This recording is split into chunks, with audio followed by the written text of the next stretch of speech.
Your questions in regards to intrusive thoughts and fasting. This is going to be from a biblical perspective for born again believers. Now, the truth is, whether you fast or don't fast, carnal intrusive thoughts are going to come. God said to take those thoughts captive, which implies they're going to show up at some point. So be prepared to take them captive to the obedience of Christ.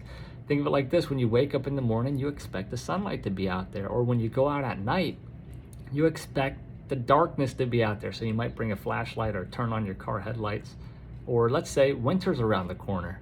Well, it's going to probably be cold, so you might wear a jacket outside to stay warm. The point is, you're going to plan accordingly because you know what's coming. Now, that being said, all I'm saying is a carnal thought's going to show up. You're not looking for it. It's not like you want it to show up, but when it shows up, you're going to take it captive to the obedience of Christ because that's what God said. So be prepared. Now, for fasting, there's different types of fast throughout the Bible. We're going to focus on a partial fast or a full day fast. That could be with food and water or a combination of the two.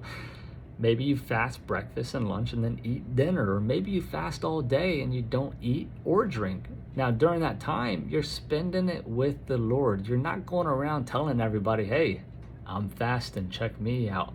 I got all this spiritual bling going on. You're not doing that. You're doing it between you and the Lord.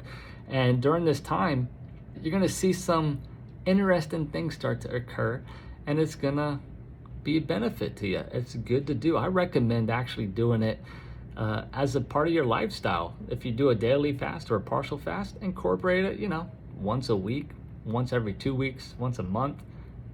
But don't just do one and done. Incorporate it into your lifestyle based off of you and the Lord talking and deciding which is best for you.